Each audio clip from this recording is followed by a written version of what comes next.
자, 이제 면접 강의 1강으로 시작합니다. 앞서 우리는 오리엔테이션을 통해서 여러분에게 면접에 대한 전반적인 팁과 이 교육 공무직에 대한 내용들을 안내해 드렸고요. 이제 실질적이고 본격적인 면접 강의를 통해서 하나부터 끝까지, 처음부터 마무리까지 잘 정리하고 소개해 드리도록 하겠습니다. 자, 본데 이제 면접은 얼굴 면자, 접할 접자로 시작하는 한자어 면접이겠죠. 물론 이제 대면을 통해서 그 사람의 능력과 그리고 실력과 지식 등을 검증하는 것 맞습니다. 그 안에서는 인품이나 언행들도 평가하는 것이니만큼 여러분이 이미 마음속으로 가지고 있는 여러분의 성실한 자세와 그리고 정말 인품과 성품과 그 따뜻함을 면접장에서 아낌없이 잘 보여드림으로 인해서 면접관에게 호감을 얻고 최종적인 합격이 되기를 바랍니다. 자, 예전 당나라에서도 인재를 뽑는 4가지 기준이 있었다라고 합니다. 흔히 신, 언, 서, 판이라고 하는데요. 그중에 첫 번째 신, 몸이죠. 건강한 몸입니다. 이때 건강은 정신적으로도 건강하고 육체적으로도 건강함을 보여주어야 합니다. 바로 여러분들입니다. 그게 눈에 보이잖아요. 저 사람은 참 정신적으로도 건강하다. 참 이분은 눈빛이 맑고 따뜻하고 신뢰할 수 있다. 이런 느낌을 저도 사실은 주고 받고 싶은 마음이 있는데요. 여러분들에게도 이미 그러한 인품과 함께 신, 건강성이 있어야 합니다. 자, 두 번째는 언이겠죠. 이것은 현란하고 유려한 말솜씨를 말하는 것이 아닙니다. 말이 많은 다변이나 말을 잘하는 단순한 달변가를 원하는 것은 아니고요. 명료함에 있겠죠. 그래서 면접은 간결하게 이야기하며 주장과 근거가 명확해야 하며 또 그럼으로써 그것을 표현하는 거잖아요. 요즘에는 스마트폰 등을 통해서 카메라로 자신의 모습을 볼 수 있고요. 또한 다양한 무료 앱들을 통해서라도 여러분들의 말솜씨, 말투, 속도, 세기 등을 또 확인할 수 있거든요. 그래서 이런 언이라고 하는 말솜씨, 말을 통해서도 분명히 검증할 수 있습니다. 세 번째는 서, 그러니까 글이죠. 예전에 과거 시험이라고 하면은 글솜씨잖아요. 그래서 여러분이 글과 말과 행동이 사실 일치하는 언문일치형, 그리고 지행일치형 사람이 되어야 하기 때문에 배우는 대로 말하고 말하는 대로 행동할 수 있으면 그것 또한 글을 써보고 또한 일단 우리가 직접 작성을 해보고 그걸 외워서 지원 동기부터 마지막 한마디까지 거의 암기하다시피 해야 되잖아요. 실제 우리가 면접 한 최대 10분 정도 속에서 묻고 답할 수 있는 최대치의 질문은 10가지 이내입니다. 하지만 실제 면접을 준비하시는 분들은 그 10배 이상을 준비합니다. 한 100가지 정도, 최대한 200가지 정도 질문들을 준비해 갔더니 실제 면접에서 똑같은 질문이 나오는 거예요. 그러면 마음이 엄청 편하죠. 왜? 준비되어 있으니까. 그래서 이미 여러분은 준비되어 있는 전문가여야 합니다. 자, 다시 한번 세 번째 글솜씨 필요하고요. 자, 네 번째 판단력입니다. 항상 어떤 상황 제시형이라는 게 있죠. A, B라는 2가지 상황에서 어떤 것을 선택할 것인가라는 거예요. 또 면접 문제들이 대부분 문제점에 대한 해결 방안들도 많거든요. 그래서 보통 이제 글의 개요의 일반적인 단계를 4가지 단계로 보았을 때 첫 번째 현황이라는 게 있다. 최근에 어떤 일이 일어나고 있는 거죠. 두 번째, 그런데 이게 약간 문제적인 상황이에요. 그 문제점에 대해서는 반드시 원인 분석이라는 게 필요하겠죠. 왜 일어나게 되었느냐. 그 원인을 철저하게 분석을 해야 그에 따른 해결 방안이 나오겠죠. 원인이 2가지라면 해결 방안도 2가지여야 되고 원인이 3가지면 해결 방안도 3가지여야 하겠죠. 자, 바로 이런 것처럼 어떤 글의 순서에도 존재하는 것, 그리고 또한 면접에도 신언서판이라고 하는 기본적인 4가지의 요소가 있는 것처럼 여러분도 이 면접의 짧은 시간이지만 마음껏 모든 것을 당당하게 표현함으로 인해서 여러분의 인품이라든지 아니면은 언행 등을 통해서 결국 검증하고 최종적인 합격이 되시기를 진심으로 기원을 합니다. 자, 지금부터 우리는 면접 좌석 배치도를 시뮬레이션으로 제가 한번 보여드릴 테니까요. 여러분이 실제 면접장의 장면을 떠올려 보시면서 당황하지 않고 긴장하지 않아야 합니다. 자, 보통 우리 교육공무직은 3대1 면접이라고 하죠. 세 분의 면접관이 있고요. 그리고 한 명의 이제 면접자, 바로 여러분이 되겠습니다. 정말 문을 열고 들어가면서부터 문을 닫고 나오는 그 순간까지 표정부터 동작과 그리고 발소리까지도 다 면접의 점수에 들어간다고 생각하고 신중하게 대비하셔야 합니다. 실제 면접 시험을 치르고 온 제자들의 이야기를 들어보면 한 20명에서 30명 정도 한 공간에 있다가 이제 면접에 대한 번호 순서대로 차근차근 들어가게 되는데요. 마지막에 있는 분들은 최대한 3시간 정도 기다린다고 합니다. 그럼 그 기다림의 시간이 상당히 길고 지루할 수도 있어요. 하지만 이제 떨리는 마음을 좀 가라앉히시고 우리가 긴장될 때 긴장을 푸는 많은 방법들이 있습니다. 개인적으로는 손에 뭔가 쥐는 거 좋은 것 같아요. 그래서 약간 혈액순환이 되면서 아니면 자신에 대한 믿음을 갖는 거죠. 내가 이만큼 잘 살아왔고 연륜이 있고 경험이 있고 지식이 있는데 충분히 할 수 있다. 나 정말 준비 많이 했으니까 떨리지 않는다. 나 자신을 믿는다. 이렇게 스스로를 신뢰하시고 자신 있게 면접에 임하시면 좋겠죠. 그리고 순서가 혹시라도 뒤쪽에 있을수록 더 차근차근 어떤 상황인지를 떠올려 보면서 긴장을 늦추는 것이 좋겠습니다. 보통 면접관은 한 3분 정도가 있을 때 해당 공무원이 2분이요. 그 다음에 면접 전문가가 1분이다. 이렇게 통상적으로 이야기합니다. 다만 이것은 어떠한 특정한 어떤 직렬이거나 아니면 교육청이나에 따라서 조금 다를 수도 있는데요. 보통은 4급이나 5급 정도의 공무원들, 그래서 4급을 흔히 우리는 서기관이라고 하고요. 5급을 사무관이라고 하는데 6급까지도 가기도 합니다. 주사로 가기도 하고요. 그래서 과장급도 있고요. 이런 이제 조금 생각보다 젊으신 분들, 한 분은 나이 있는 분들, 한 분은 약간 따뜻하게 해주죠. 그래서 막 웃으면서 긴장 풀라고 하고 어떻게 오셨냐고 하고 준비 많이 하셨냐고 하고 이렇게 좀 편하게 대해주면서 지원 동기로부터 보통 시작을 하겠죠. 반면에 압박 면접 전문가가 있어서 약간 악인 역할을 하는 분들은 있겠죠. 그래서 추가 질문을 하고 계속되는 꼬리 질문을 하면서 당황하게 할 수도 있는데요. 이 모든 것들이 준비되어 있어야 합니다. 왜? 충분히 압박 면접 가능하고요. 꼬리 질문 가능하기 때문에 알 수 있는 것에 대해서는 최대한 정확하게 말하고 알 수 없는 내용이 나오게 되면 특히 각 급, 각 교육청의 교육 목표라고 한다든지 아니면 슬로건이라든지 이런 게 순간적으로 생각이 안 날 때가 있어요. 그러면 제가 분명 준비는 했는데 너무 긴장해서 그런지 잊어버렸습니다. 아니면 기억이 나지 않습니다. 제가 좀 한 번 더 생각할 수 있는 시간을 주십시오라고 하고 양해를 구하거나 아니면 정말 모르는 부분에 대해서는 죄송합니다. 잘 모르겠습니다. 하지만 제가 더 준비해 보겠습니다. 라고 이야기하고 추가 질문, 다른 질문이 나왔을 때 더욱더 적극적으로 정확하게 대답을 하면 합격할 수 있는 기회가 있어요. 제가 아는 제자분 중에서도 5가지 질문을 했는데 2가지에 대해서 대답을 못했대요. 3가지만 대답을 했는데도 합격이 되었습니다. 그러니까 너무 긴장하지 마시고 여러분이 아는 부분에 대해서는 진실성과 그리고 최선을 다해서 답변을 하시면 호감을 얻을 수 있습니다. 자, 3번째는 이제 언어의 외적인 요소 등을 고려하는, 즉 표정도 살펴봅니다. 저 사람의 말투도 봅니다. 그 이외의 콘텐츠 외적인 요소들을 모두 고려하는 또 면접 전문가도 있으니까요. 5대 평정표를 근간으로 삼아서 여러분들이 정신 자세부터 전문 지식도, 창의력도, 예의도, 특히 마지막에 발전 가능성까지도 꼭 보여줌으로 인해서 현재의 모습이 아니라 앞으로 이분이 와도 전체 조직에 잘 조화로울 수 있겠구나. 배려하는 마음이 있구나. 긍정적이고 따뜻한 마음이 있구나. 지속성이 있겠구나. 예측 가능하겠구나. 이런 평가를 받을 수 있는 장점들을 계속 보여주어야 합니다. 아우라를 보여주어야 되고 빛이 나야 하면서 여러분들이 겸손하지만 당당하게 임해야 한다는 이야기를 계속합니다. 사실 이제 우리 교육공무직은 1단계 이 소양평가를 통해서 2단계 면접으로 오는 이제 그런 과정들이 많이 있는데요. 다만 이제 시험들은 일부 교육청마다 조금 다르더라고요. 특히나 경쟁률도 1.2대 1에서 최대 1.5대 1까지 보통 법적으로 공무원은 이제 1.3대 1, 130%를 1단계에서 선발한다고 하는데 1.2대 1에서 1.5대 1까지 제로 베이스, 즉 2단계 면접이 대부분 100%이죠. 그러므로 면접을 잘하면 합격하는 거고요. 면접을 못하면 떨어지는 거예요. 10명 중에 1명이 떨어져도 그게 내 자신이 될 수 있고 그렇게 됐을 때 심리적인 압박감과 함께 허탈감, 이 면탈이라고 하는 그 공허감이 굉장히 심합니다. 왜? 무엇을 못했는지 알 수 없어요.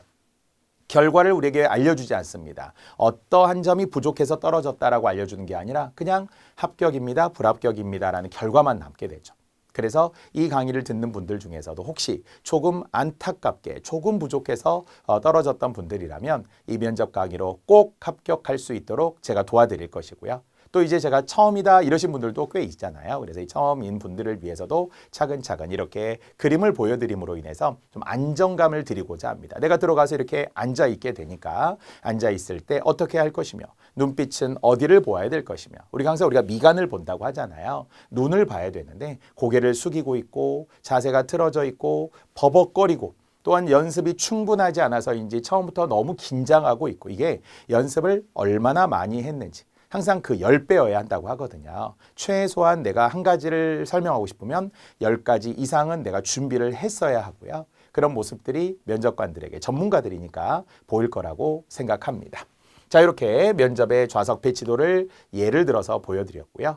자, 이제 지금 1강은 교재 내용에 대한 내용들을 압축하고 또한 제가 알려드릴 수 있는 20가지 팁들을 이 1시간 안에 다 소개해 드리려고 합니다. 이것은 어디에서도 들은 적도 없고요. 어디에서도 본 적이 없는 저만의 면접 노하우들. 이것만은 꼭 알자. 합격을 위한 면접의 팁들을 제시해 드리려고 합니다. 자, 첫 번째부터 10번째까지는 우리 교재에 들어있는 내용들을 제가 이제 압축해 보았는데요. 첫 번째, 면접은 공손하게 자신의 가치를 말하는 것이다. 다시 한번 2가지 역설적이지만 겸손하고 당당하게라고 했었거든요. 그래서 자신의 분명 가치가 있습니다. 우리 이제 공무원에서 원하는 것은 공직관과 공직 가치가 있다라고 하거든요. 따라서 공직관은 공직에 임하는 관점입니다. 거듭 내가 무엇을 바라보고 있고 무슨 생각을 하고 있는지 공직관이 되겠죠. 그래서 우리는 일반 사기업이 아니기 때문에 공무원으로서 보수적이며 안정적으로 접근해야 된다라고 했어요. 선공후사의 마음으로. 그리고 또한 더불어서 선우후락이라고 하는 먼저 근심하고 나중에 즐긴다라고 하는데 배려하고 수렴하고 배우고 특히 우리에게는 교육 공무직이기 때문에 자칫 잘못하면 선생님들이나 아니면 교육에 종사하는 분들과 갈등을 빚을 수도 있어요. 근데 그 갈등을 해소하는 방법들은 경청의 자세, 수렴의 자세, 이해의 자세. 그래서 항상 교과서적인 답이 있잖아요. 항상 배우는 자세로 임하겠습니다. 이렇게 이야기하죠. 근데 왜 배우는 자세여야 하냐면 합리적 조직에 대한 믿음이 있기 때문이에요. 지금 이 조직은 그냥 어느 날 갑자기 형성된 게 아니에요. 그냥 뭐 급하게 만들어진 조직이 아니라 예로부터 꾸준하게 이어져 왔던 합리적 조직입니다. 따라서 그 조직에 대한 이해를 바탕으로 하고 그럴 수 있다. 이건 이미 예로부터 있었던 매뉴얼에 있을 것이다. 그러면 먼저 배우겠다. 그런 다음에 이게 뭔가 불만스럽고 말도 안 된다 그러면 대화를 통해서 그 다음에 소통을 통해서 해결하면 되는 거죠. 자, 첫 번째, 공손하게 자신의 가치를 말하는 것이 가장 기본적인 면접의 방향이 되고요.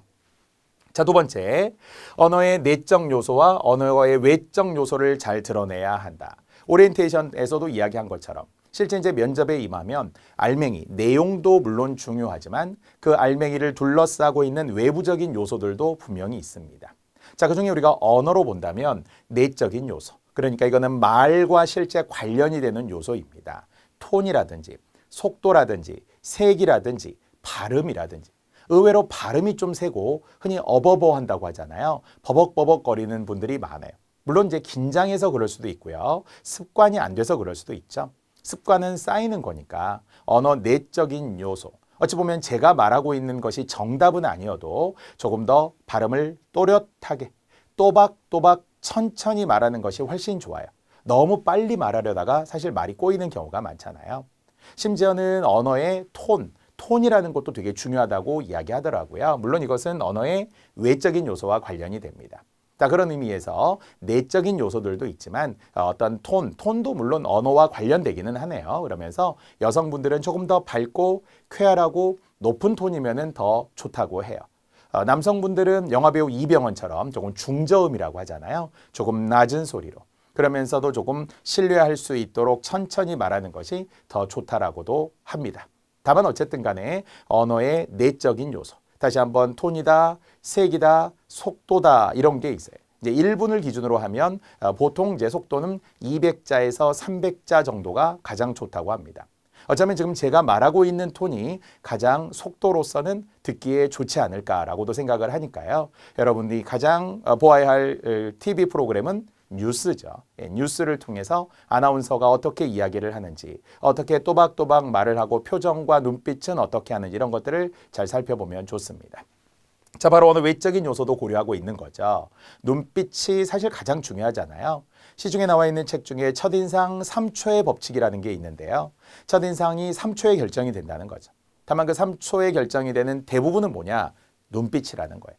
따라서 눈빛은 그냥 단순한 외모, 잘생겼다, 예쁘다, 눈이 크다, 작다 이런 걸 말하는 건 아니고요. 눈에서 신뢰할 수 있도록, 그러니까 지나치게 깜빡여서도 안 돼요. 눈을 너무 깜빡여도 이것도 습관이기도 하고 불안해 보이죠. 눈을 제대로 못 보는 분들이 있어요. 앉자마자 고개 숙이는 분이 있고요. 막 시선을 막 분산하는 분들이 있어요. 반드시 질문자의 눈을 보셔야 하고요. 눈을 본다라는 것은 거듭 미간, 즉 그러니까 눈썹과 눈썹 사이, 어쩌면 콧잔등 정도 이런 정도의 부분을 보는 거. 진짜 눈을 막 이렇게 째려보라는 건 아니잖아요. 그래서 눈빛을 보되 신뢰하는 눈빛을 끊임없이 보여주어야 합니다. 사랑하는 사람을 보는 것처럼, 갈구하는 것처럼 편안하지만 차근차근 들여다보고 또 잘 경청해서 묻는 말에 정확하게 대답을 해야 되겠죠. 자, 눈빛 가장 중요한 언어 외적인 요소가 되겠고요. 때로는 표정, 때로는 동작. 그러니까 이제 잔동작이 많아도 안 되겠죠.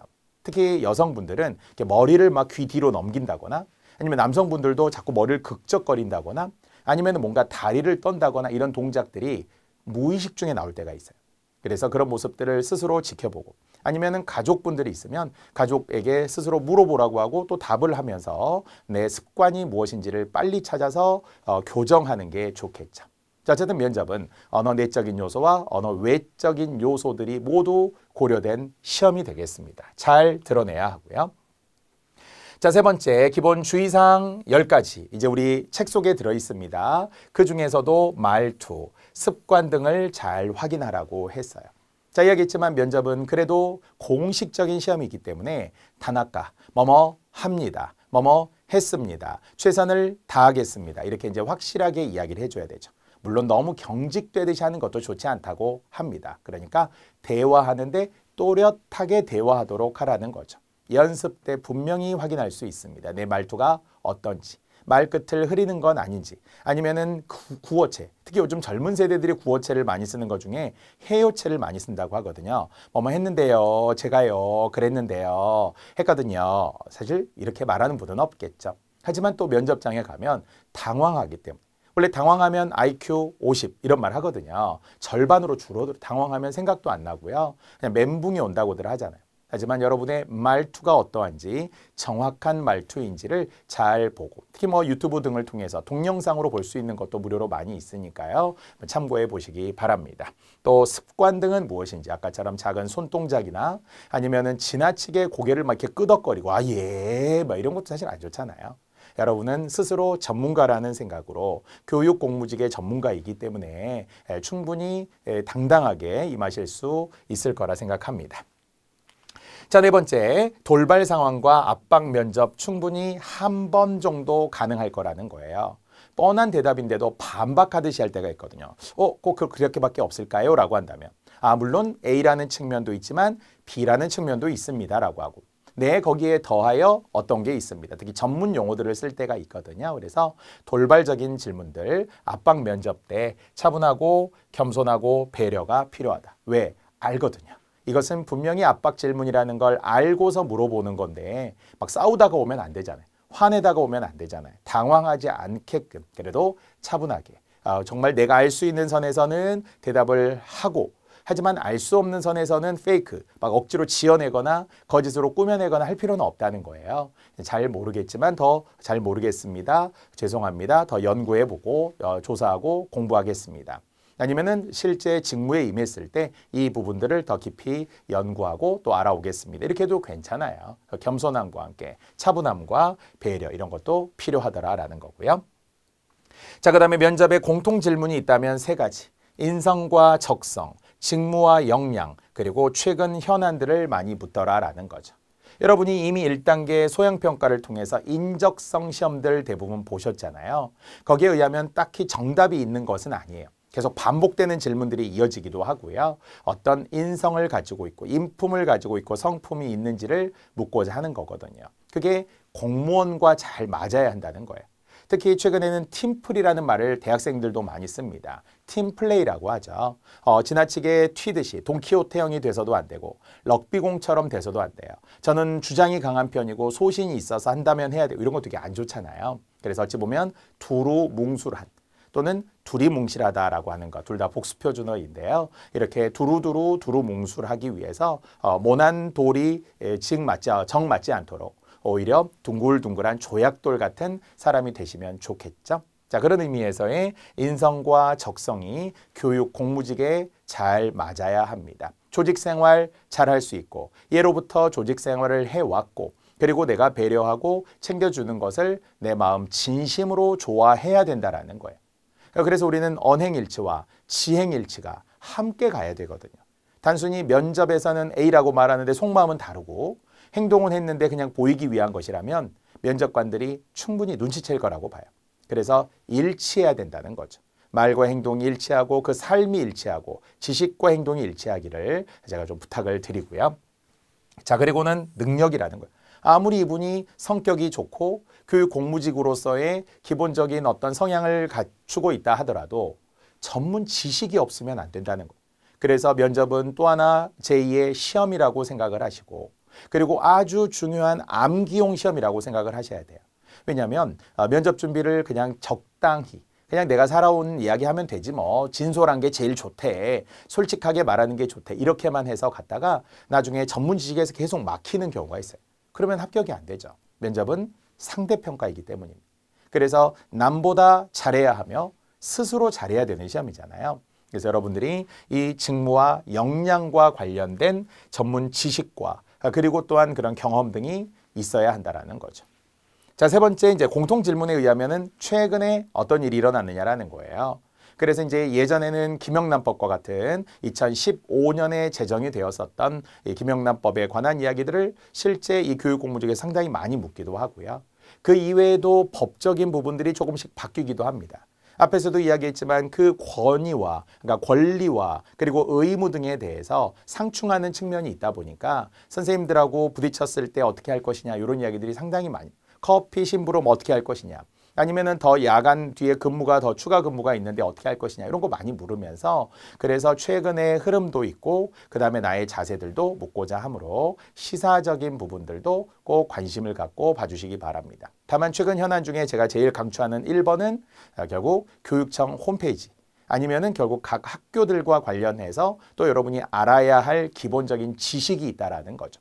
보통 이제 교육감 쪽에서 나오는 제안되는 거 있잖아요. 인천 같은 경우는 행복 배움 학교다 이렇게 하듯이 그래서 결국은 교육과 관련해서 행정 업무를 위해서 더 선발을 하게 되는 게 교육 공무직이다 보니까 여러분들이 지금 최근에 이슈가 무엇인지 교육의 목표는 무엇인지 각 교육청에서 지금 추진하고자 하는 건 무엇인지는 반드시 암기 과목이라고 생각하고 외워야 합니다. 자, 그리고 공통 기출문제 중에서도 역시 공직관, 공직자세, 자기소개도 다 준비를 해놔야 합니다. 그래서 자기소개서 같은 것을 우리가 제출하는 양식도 물론 있기도 합니다만 그게 거의 외우다시피 그리고 나의 실제 의도와 행동과 성향과 잘 맞아야 하겠죠. 그래서 일종의 버튼을 누르면 삐 하고 소리가 나는 것처럼 우리 칙칙하면 폭폭해야 되는 거고 레디 하면 액션 하는 것처럼 물으면 바로 나올 수 있도록 해야 된다는 거죠. 그래서 역시 제자들을 보면 달달달 종이에 써놓고 외우더라고요. 그 종이 하나만이 아니에요. 어떨 때는 벽에도 붙여놓고 심지어는 정말 잠자기 전에 침대도 붙여놓고 냉장고에도 붙여놓고 이렇게 하면서 자주 오고 가면서 술술술술 말할 수 있어야 합니다. 정말 단 0.5초만이라도 늦어지게 되면 면접관들이 약간 다시 보게 되잖아요. 질문을 했는데 답을 바로 해야 되는데 이게 뜸을 들이게 되면 이게 면접이 좀 준비가 안 됐구나, 당황하고 있구나, 긴장하구나 이런 걸 알게 되잖아요. 그래서 자연스럽게 말이 자연스럽게 입이 터질 수 있도록 늘 준비해야 하는 공직관, 공직자세, 자기소개입니다. 자, 앞에서도 이야기했지만 공직에 임하는 자세는 정말 공무원이기 때문에 교육 공무직으로서 소통, 배려, 이해, 그 다음에 사회적 약자, 대화. 그러니까 대화라는 거, 소통이라는 걸 요즘에 굉장히 중요하게 여기잖아요. 그런 것처럼 대화를 통해 해결하겠다. 소통을 통해 해결하겠다. 이런 게 예상되는 정답이에요. 모범 정답은 이미 있는 거라고 했어요. 그래서 그 정답에 바탕을 두고 이야기를 하세요. 참신한 답안이라는 것은 존재하기 어렵습니다. 독특한 답안, 튀는 답안이라는 것은 없어요. 다만 안정적인 답안이 가장 좋대 명확하게 또박또박 말할 수 있도록 하면 더 좋겠죠. 자, 그리고 또한 역시 교육 공무직에서 이 공문서 관리, 그 다음에 민원 응대에 관한 앞에서 우리 오리엔테이션도 이야기한 바가 있었죠. 그래서 학부모나 아니면 민원이 와서 어떤 컴플레인이 생기면 3단계로 응대하라. 이런 응대와 관련된 방법이 있었다. 일단은 이야기를 들어주고 그 다음에 관련 법안 등을 법규를 좀 안내하고 그래서 세 번째는 이 제안을 좀 무리한 주장일 수 있는 것들이 있거든요. 그럼 그걸 들어줄 수 없어서 미안하지만 양해해달라. 그리고 부족한 부분들이 있으면 다음에는 최선을 다해서 보완하겠다. 이런 정도. 법령에 의거하고 법규와 원칙에 의거하여 답을 하면 되겠죠. 자, 민원 응대까지도 반드시 우리 면접에 준비해야 되고요. 자, 또 이 갈등 상황이 됐을 때 어떻게 할 것이냐. 협업입니다. 최근 행정학에서 가장 많이 언급되는 단어가 거버넌스라는 거거든요. 이 거버넌스라는 것이 협업 또는 협치를 일반적으로 이야기하는 것인데 이게 모두 다 삼위일체가 되듯이 즉 그러니까 뭐 정부도 있지만 국가도 있고 국민도 있고 그러면서 모든 게 함께 되는 것처럼 또 우리가 교육이라고 하는 것도 교육의 주체는 물론 학생들이죠. 학생을 주체라고 보기도 하고 아니면 교사 또 그리고 사회, 가정 이런 여러 가지의 주체와 함께 도와주어야 하는 부분들이 있습니다. 그래서 우리도 사실 우리가 전문가이지만 교육 공무직으로서의 해야 할 수 있는 일에 대해서는 최선을 다하고 또 그러나 지나치지 않아야 되는 건 있죠. 월권이 되어서는 안 되는 부분들도 있으니까 배려하고 때로는 한 발 물러날 수도 있어야 되고요. 그냥 경청해야 될 때도 분명히 있을 겁니다. 다만 제일 중요한 건 배려와 협업이기 때문에 무조건 우리에게 수동적으로 복종을 강요해서도 안 되고 무조건 우리가 잘못했다고 해서도 안 되는 거잖아요. 그래서 협업을 통해서 각각의 전문성을 발휘하시면 되겠습니다. 사실 이제 저도 부모님이 다 선생님이셨고요. 저희 아버지께서도 장학사도 하셨고 마지막은 이제 흔히 사립학교에서 기획실장으로 정년을 하셨습니다. 그러니까 이제 교육공무직 실제 근무하는 직원분들 아니면 동료분들과 함께 하셔서 저도 이 면접 강의를 하면서 좀 뜻깊고요. 여러분들이 꼭 그런 학교에서 또는 교육청에서 전문 능력을 발휘한 훌륭한 교육공무직 공무원들이 되셨으면 좋겠습니다. 협업이라는 게 함께 있어야 되겠고요. 자, 이야기했던 것처럼 지원교육청의 주요 정책들, 슬로건 등을 반드시 숙지해야 한다라는 거죠. 예를 들어서 서울시 교육청 홈페이지 들어가 보니까 현재 기준으로 슬로건이 있어요. 안전한 학교, 든든한 동행이라는 슬로건이 있습니다. 학교의 안전성이 또 확보되어야 되고요. 또 그러면서도 든든한 동행. 그러니까 키워드를 그대로 여러분이 받아들이면서 계속 표현하셔야 돼요. 그러니까 면접관이 듣고자 하고 좋아하는 말들은 교육 공무직과 관련된 면접관이기 때문에 그들이 늘 들어왔고 좋아하는 말들이 있죠. 보통 각 학교에는 교훈이라는 것도 있고 학급에 급훈이라고 하는 게 있는 것처럼 교육청의 목표가 있고 슬로건이 있고 기본적으로 뭐 5대 정책 이런 정책들이 있게 되어 있죠. 각 교육청마다 다릅니다. 그래서 방문해 본 경험은 있는지 거기에서 무엇을 느꼈는지 뭘 보았는지 이런 경험에서부터 가볍게 시작을 하는 거라서 이것은 그냥 듣고 이해하는 것으로 그치지 않고 반드시 암기해야 한다라고 했습니다. 그래서 방금처럼 안전하다 아니면은 든든하다 동행이다 함께 가는 게 동행이잖아요. 그래서 여러분들 또한 협업, 협치, 거버넌스, 동행, 배려 이런 말들은 계속 자연스럽게 표현할 수 있도록 마치 잠꼬대할 수 있을 정도로까지 해야 되겠네요. 그래서 반드시 교육청 홈페이지 매일매일 들어가셔야 됩니다. 그냥 단순한 대형 인터넷 포털을 들어가는 것보다는 교육청과 그 교육기관 등을 통해서 들어가고 아니면 더 근원적으로는 인사혁신처, 뒤에 제가 오늘 보여드릴 건데요. 인사혁신처에 들어가셔서 흔히 인혁처라고 하는 최근의 행정의 방향은 무엇인지 어떤 걸 원하는지 교육부에 들어가서 좋고요. 이렇게 해서 시사적인 게 이 직업과 그리고 이 직무 능력과 잘 어울리도록 단어들을 구사하셔야 합니다. 자, 10번째, 법률 조항에 대한 최소한의 이해라고 했어요. 우리가 최대한의 이해까지는 필요 없습니다. 흔히 헌법 제7조 1항에 있다라고 하는 공무원 조항이 있잖아요. 공무원은 국민에 대한 봉사자이며 국민 전체에 대하여 책임을 진다라고 하는 거잖아요. 이 안에도 들어있죠. 봉사자이잖아요. 국민 전체에 대한 봉사자여야 하며 또 국민에 대하여 책임을 져야 한다. 우리가 리더십을 발휘할 때 리더 또한 결과에 책임을 질 줄 아는 리더여야 한다라고 하고요. 마찬가지로 교육 공무직으로서 여러분은 전문가라고 계속 제가 자부심 있게 말씀을 드리고 있는 게 그 분야에 대해서는 최고의 전문가이잖아요.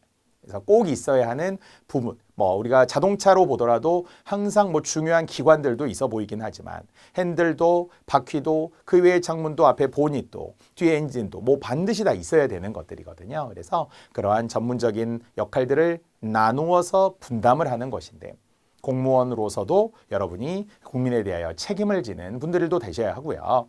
또한 우리 김영란법, 이게 단순한 김영란법이라고만 지금 써놓았지만 면접에서는 공식적인 이름을 묻더라고요. 김영란법의 정확한 이름이 뭐냐는 거예요. 그럼 우리는 부정청탁 및 금품 등 수수의 금지에 관한 법률이에요. 줄여서 부정청탁금지법이라고 하지만 원래는 이게 3가지 조항이 이제 포함된 것이고요. 그래서 정확한 이름은 어떻게 해야 된다고요? 외워야 한다는 거죠. 들어봤는데 김영란법 들어봤는데 2015년에 제정이 되었고 중간에 한번 또 변형되기도 했습니다만 그래서 얼마까지 받을 수 있느냐 아니면 가능하느냐 이런 거 지금 분명히 세부적으로 알고 있어야 하는 거고 다 책에 나옵니다. 그러나 정확한 네임으로 시작하자는 거죠. 부정청탁 및 금품 등 수수의 금지에 관한 법률 정도면 면접 한 문제 여러분은 대답할 수 있는 거예요. 그래서 관련 법률과 조항에 대한 것 필요합니다. 자, 다시 이제 11번째부터 20번째까지는 저만이 드릴 수 있는 또 노하우니까 잘 들어주시고요. 자, 면접관이 원하는 답을 하라고 했어요. 면접의 답은 정해져 있다고 했죠. 그래서 면접관이 좋아하는 단어가 있을 거예요. 분명히 반복되는 단어가 있을 거예요. 그 단어들을 이어가면 문장이 되겠죠. 이것을 계속 여러분이 되풀이하면서 단어들을 사이사이에 끼워서 넣으라는 거죠. 벌써 지금 이 일강만으로도 원하는 단어가 계속 나오죠. 배려, 소통, 대화, 협치, 협업, 경청 어때요? 이런 단어들은 기본적으로 우리가 필요하고 다만 전문 지식을 위해서 여러분의 전문 지식을 위해서 정말 돌봄 어떤 전문가로서 담당자로서 아니면은 조리원으로서 아니면은 정말 실무를 담당하는 또 그러면서 교무와 관련된 실무사들이 행정사들이 또 특수한 실무원들이 이렇게 여러분들이 다 되실 분들이잖아요. 그래서 그 단어를 써야 됩니다. 직무와 관련된 어휘들을 반드시 구사하시고 원하는 답대로 하는 게 가장 좋겠죠. 자, 면접의 5대 평정표입니다. 공무원의 5대 평정표가 그대로 교육 공무직에도 적용이 되죠. 첫 번째, 교육 공무직으로서의 전문 지식이 1번이에요. 전문 지식이 없으면 안 된다라는 이야기죠. 그래서 전문 지식을 바탕으로 하여서 이제 계속 이어지는 거죠.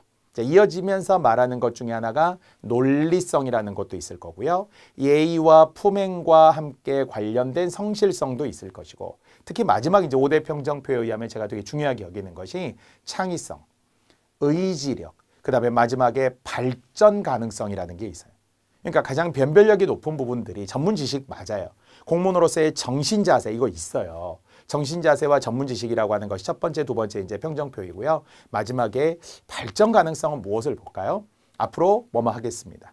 거듭 배우는 자세로 아니면 더 연구하는 자세로 아니면 끊임없이 우리 요람에서 무덤까지라고 하잖아요. 평생 교육이 될 수 있도록 더 연구하고 공부하겠습니다. 물어보겠습니다. 기록하겠습니다. 그래서 더 제가 자격증도 따고 더 연구하고 공부해 보겠습니다. 이런 식으로 마지막에 비전을 제시해 주면 면접관이 좋아할 거라고 생각을 합니다. 그래서 창의성, 다시 한번 의지력이라는 거 할 수 있습니다. 해보겠습니다. 제가 하겠습니다. 이런 것들을 잘 보여주고 여러분이 따뜻하지만 의지가 있는 좌우명부터 한자성어, 어떤 금원이 될 수 있는 말, 격언들 이런 것들을 잘 확보하신 후에 마지막으로 피력해도 좋겠죠. 공무원의 5대 평정표 면접에서 기본으로 필요하고요. 자, 앞에서도 우리 오리엔테이션 때 언급했던 공무원의 6대 의무라고 하는 게 있죠. 꼭 해야 할 6대 의무가 있고 또 4가지 금지해야 할 4대 금지의 의무도 분명히 있기는 합니다. 합쳐서 10대 의무라고도 하고 숫자에 따라서 다르긴 한데요. 보통 행정에서는 6가지를 이야기합니다. 그중에 첫 번째가 성실의 의무라는 거죠. 그러니까 이제 성실이라고 하는 것은 우리가 자랑하고 싶은 단어이기도 하지만 이미 면접관들은 좀 지겨운 단어예요. 왜? 누구나 성실하니까요. 성실해야만 하니까요. 제 자랑은요, 성실입니다. 별로 자랑 같지 않죠. 왜? 성실하기 때문에 그렇습니다. 다만 성실이라는 단어를 좀 풀어서 줘도 좋다고 했어요. 그것이 결국은 꾸준한 거죠. 어떤 엄청난 변화와 변혁을 원하는 것이 아니고요. 지속성을 원하는 거예요. 그래서 저는 지구력에 강하다거나 아니면 한 번 하면 끝까지 오래, 뭔가를 여러분이 오래 한 일이 있었으면 좋겠어요. 취미를 가졌던, 봉사활동을 했던, 아니면 내가 예전에 가졌던 어떤 일, 아르바이트 이런 것도 좋은데요. 오랫동안 했다 그럼 좀 안정감이 있잖아요. 그런 성실함. 그래서 예측 가능해야 된다는 거예요. 항상 그 시간에 그 자리에 있어야 되고 항상 그 시간에 그 일을 하고 있는 분들이어야 돼요. 어디로 튈 줄 모른다가 아니라 이게 첫 번째 성실과 관련이 됩니다. 자, 두 번째 복종의 의무라는 것도 있잖아요. 복종은 단순한 상명하복식에 까라면 까라는 군대 문화를 말하는 건 아니고요. 그래도 주어진 규율의 규칙에 맞게 조직을 이해해야 된다는 거죠. 이미 조직이라는 거는 서열이잖아요. 그래서 아래에서 위로 올라가게 되어 있는 것이 맞기 때문에 하극상이 일어나서도 안 되고 막 싸우고 반박하고 반발하고 내 주장만 내세워도 안 되잖아요. 그래서 앞에서도 합리적 조직에 대한 신뢰를 바탕으로 한 복종이라는 것은 조직에서 필요하더라라고 하는 거예요. 그 외에도 친절 공정과 관련된 아니면은 그 이외에도 뒤로 가서 청렴, 특히 청렴의 의무를 되게 또 많이 이야기하죠. 아까 김영란법과 관련이 되기 때문에 그렇습니다. 또는 앞에 비밀 엄수도 있을 것이고요. 마지막까지도 품위 유지라고 하는 게 있죠. 막 우리 공무원인데 막 슬리퍼에 반바지 신고 다니고 막 이상하게 막 담배 피우고 곳곳에서 막 이렇게 뭔가 일탈적인 행동을 하고 품위 유지에 어긋났다라고 하는 거거든요. 그래서 공무원 6대 의무 역시 이것도 교육 공무직으로서 반드시 필요하고요. 자, 간결하고 명확하게 말하라. 솔직하고 진솔하게 말하라. 뭐 너무나 당연한 이야기이지만 여러분이 말이 길어지면 안 된다는 거예요. TMI, 투머치 토커가 되지 않도록 문장을 짧게 말하는 습관. 네, 저는 뭐뭐 해야 한다고 생각합니다. 이것이라고 봅니다. 왜냐하면 이렇습니다. 따라서 뭐뭐 해야 합니다. 이렇게 서술어까지 끝까지 명확하게 말하는 말이 좀 흐려지는 부분들이 있어요. 그때 뭐뭐 그런 잘 모르는데 이렇게 자꾸 사족을 붙이거나 앞에 불필요한 말로 시작하는 분이 있어요. 제가 잘 모르지만이라고 시작하는 분들이 있어요. 잘 모르죠. 우리는 전문가는 전문가지만 면접관 앞에서 막 너무 거만하게 뭐 또 내가 다 잘하는 것처럼 이렇게 말해도 안 되잖아요. 그러나 저는 잘 모르지만 제가 그 부분은 잘 생각해 본 적은 없지만 저는 나이가 많아서 저는 뭐 어떻게 해본 적이 없어서 이런 말을 할 필요가 없다는 거예요. 그래서 꼭 필요한 말만 하라고 했어요. 네, 제 취미는 여행입니다 라고 말하는 습관이 제일 좋다고 했잖아요. 저는 무엇입니다. 이렇다고 생각합니다. 이것입니다. 이렇게 딱 명확하게 일단 말해주는 게 좋겠죠. 자, 그리고도 역시 말이 길어지지 않아야 되고요. 핵심만 말하고요. 솔직하고 진솔하게라고 했어요. 면접관이 싫어하는 것은 잘 모르는데 아는 척하는 거래요. 면접관 입장에서는 사실 제일 전문가는 면접관이죠. 담당 공무원이기 때문에. 그런데 잘 모르는데 마치 이렇게 하면 다 해결될 수 있는 것처럼 마치 엄청 장밋빛 미래를 보여주면서 이렇게 하면 반드시 해결될 거라고 생각합니다. 해결이 안 돼요. 현장에서 보면 해결이 안 되는 것도 있으므로 이렇게 하면서 점진적으로 개선해 나가기를 바랍니다. 라든지 개선해 나갈 것으로 기대합니다. 라든지 이렇게 하면 좋겠죠. 그리고 잘 모를 때는 잘 모른다고 해야 되는데 이게 이제 2번, 3번 반복되면 안 되잖아요. 모릅니다. 모릅니다. 모릅니다. 그러면 나가세요. 불합격입니다잖아요. 그러니까 이 모를 때 과연 어떻게 하느냐. 그러면 잘 모르지만 더 공부해 보겠습니다. 죄송합니다. 이 부분은 제가 잘 모르는데 혹시 조금 다른 분야에 대해서 이야기해 보아도 될까요? 라고 할 수는 있어요. 살짝 변형이. 뭔가 우리는 이야기를 해야 되잖아요. 짧은 시간 안에 분명히 상대적으로 비교 우위가 돼야 되기 때문에 대답을 못하고 오면은 찜찜합니다. 그런데 여러분이라면 솔직하게 말하면서 더 자신 있는 부분을 어필하라는 거예요. 자, 넘버 1도 있습니다. 하지만 넘버 2, 넘버 3에 대한 대비도 해야 되고요. 첫째가 아닐 수도 있어요. 2번째, 3번째.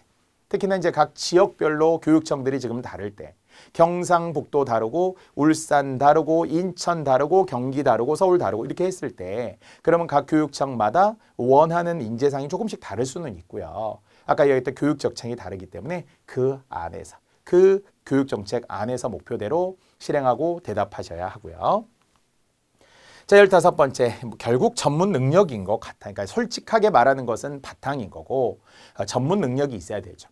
여러분이 그 직렬을 지원하고 그리고 직업으로 삼게 되고자 한다면 그 직무 능력이 있어야 되니까 정말 새로운 책을 많이 보시고 새로운 공부도 많이 하셔야 돼요. 현재 그냥 살아온 삶만 가지고는 좀 부족할 수도 있습니다. 더 깊이 있게 말이죠.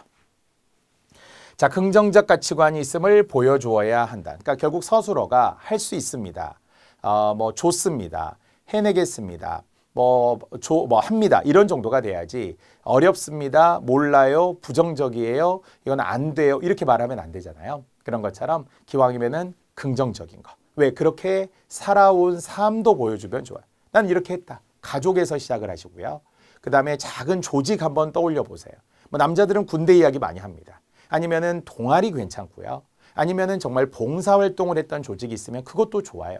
그렇게 해서 내가 어느 정도 위치에서, 흔히 포지션이라고 하는 어느 정도 위치에서 어떤 역할을 했고, 그래서 이 조직이 오랫동안 유지되어 왔다.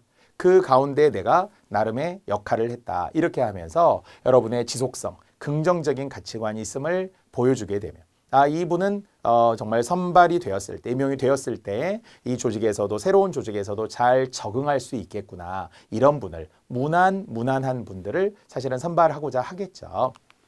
긍정적 가치관 필요하고요. 자, 또한 원칙과 유연성이라는 것이 함께 가야죠. 다만 앞에 설명한 것처럼 90%의 원칙이고요. 10%의 유연성입니다. 자, 원칙대로 간다라는 것은 너무 고지식한 걸 말하는 건 아니지만 특히 학교 현장들 아니면 교육청 이런 교육 공무직에서는 그 원칙이 예로부터 되게 관행처럼 이어온 경우들이 많이 있어요. 솔직히 우리가 논리적으로 봤을 땐 말이 안 되고 부당하다라고 느끼는 것도 있거든요. 하지만 일단 원칙대로 가는 것이 맞습니다. 교육 공무직에서 예로부터 해왔고 그것을 다른 분들도 다 해온 거잖아요. 그러니까 내가 갑자기 이것을 막 고치려고 하고 새롭게 개선하려고 하고 이런 건 쉽지 않을 수도 있어요. 그래서 선임자들 또 선배분들 이런 분들의 어떤 해왔던 원칙을 그대로 또 법령에 의해서 규칙에 의해서 잘 실행하는 게 맞고요. 다만 현대사회에서는 이 민주주의가 조금 더 우리가 확장되면서 소수 또는 사회적 약자 또는 뭔가 이런 배려, 사회복지 이런 데 이제 우리가 많이 관심을 갖게 되잖아요. 특히 요즘 지방으로 내려갈수록 다문화. 우리가 요즘에 다문화 인구를 기준으로 했을 때 보통 우리가 100만 명이 넘었다 이렇게 이야기하거든요. 그러면 이제 그들에 대한 이해, 언어와 관련된 풍습에 대한 또 이런 그 원래 언어와 나라에 대해서 가지고 있던 생각들 있잖아요. 이런 것들이 우리와 잘 또 접목이 되어야 되므로 어떻게 대화하고 이해할 것인가 하는 것도 필요합니다. 그래서 이제 유연하다라는 것은 조금의 틈을 열어주는 거죠. 그렇다고 이게 위법하자라는 것은 절대 안 돼요. 그래서 위법이 아니라 법의 테두리 안에서. 우리가 감동적인 사진들을 가끔 보게 되거든요. 노점상에 길거리에 할머니가 앉아서 떡을 팔고 있는데 지나가는 경찰분이 우산을 씌워줍니다. 그래도 약간 지켜주고 보호해주기도 하고요. 또한 우리가 뭔가 법은 법대로 가지만 어떤 특히 학생들이나 아니면 그 민원인들이 좀 어려움에 겪고 있을 때 또 더 들어주고 시간 외에서도 한 번 더 해줄 수도 있어야 되고 이런 유연성도 필요하다는 것을 면접장에서 보여주어야 합니다. 자, 저는 크게 두 가지가 있습니다. 이렇게 말하는 걸 좋아해요. 앞에 우리 오리엔테이션도 이야기한 바 있었잖아요. 갈등이 생겼는데 어떤 문제냐? 이게 개인적인 문제냐? 업무적인 문제냐? 아니면 보통 이제 개인적, 사회적, 단기적, 장기적, 미시적, 거시적, 국내적, 국외적 이런 거 있잖아요. 이렇게 우리는 제도적인 문제, 법적인 문제, 강제적인 문제로 하나를 빼기도 하고 자발적, 자율적, 심리적인 문제, 개인적인 문제로 우리가 나누기도 해요. 이렇게 크게 두 가지로 나누어 설명하면 5대 평정표에 있지만 뭔가 분석적으로 보입니다. 창의적으로 보입니다. 문제 해결이 됩니다. 그렇게 전문 지식도 보여요. 그래서 크게 두 가지가 있습니다. 이렇게 말하면서 시작하는 것도 좋은 면접의 화법이라고 생각해요. 물론 세분화할 때는 뭐 세 가지가 있다 이럴 수도 있겠죠. 근데 세 가지, 네 가지, 다섯 가지 이렇게 길게 되면 너무 많아지니까 어떻게 해서든지 딱 두 가지로 나누어서 명료하게 답변하는 습관을 갖는 것도 면접에 아주 좋은 팁이라고 생각을 하고요. 자, 말과 행동이 일치하도록 근본적인 마음가짐을 가져야 한다. 그러니까 역시 제 제자분들이 공무원에 합격한 많은 제자분들이 처음에는 면접을 좀 쉽게 생각해요. 그냥 말로 하면 되니까.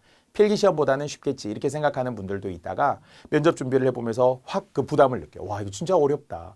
해야 될 게 너무 많아요. 막연해요. 어떻게 말해야 될지 되게 당황스러워요 라고 하는데 말과 행동이 일치하는 근본적인 마음가짐이 필요하다라는 거죠. 말은 말대로 행동은 행동대로 이렇게 괴리 되면 안 되죠.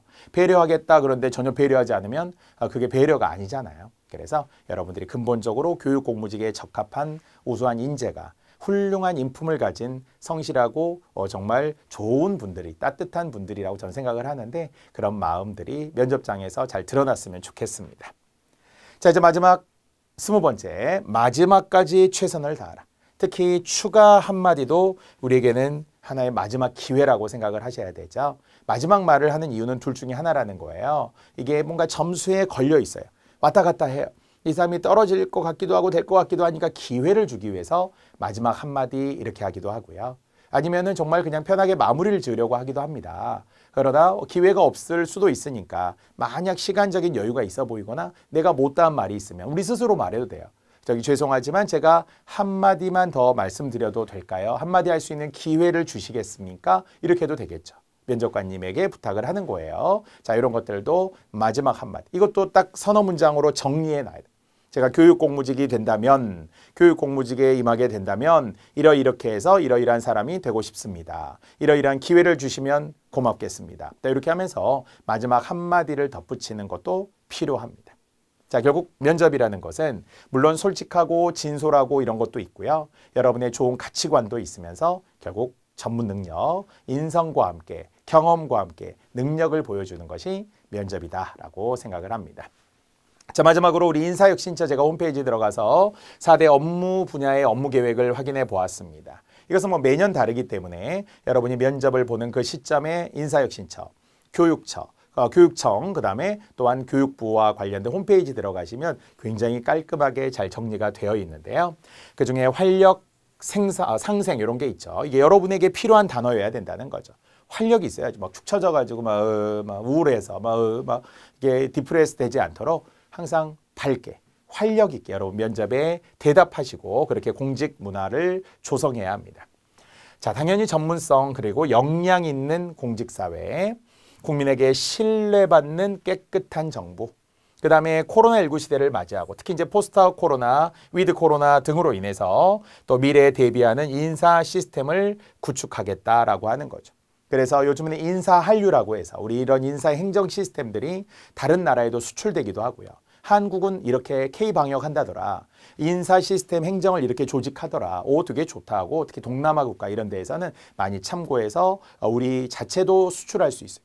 인사한류라고 하는데 이런 것도 역시 인사 시스템, 미래를 대비하는 것도 잘 구축해야 되고요.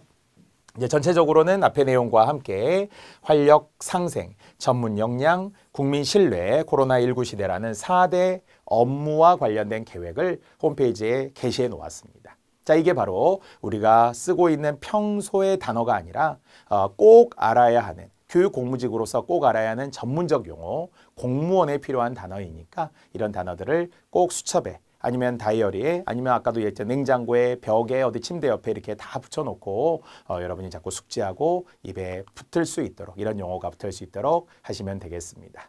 자, 면접은 모르는 것을 아는 것은 아니에요. 알기 위해서 하는 것이 아니라 변화하기 위해서 하는 것이다 라고 저는 항상 이야기합니다. 면접 준비를 하면서 여러분의 근본적 변화 또 따뜻한 변화가 교육 공무직에 맞는 그런 인품과 성향을 잘 가지시기를 바랍니다.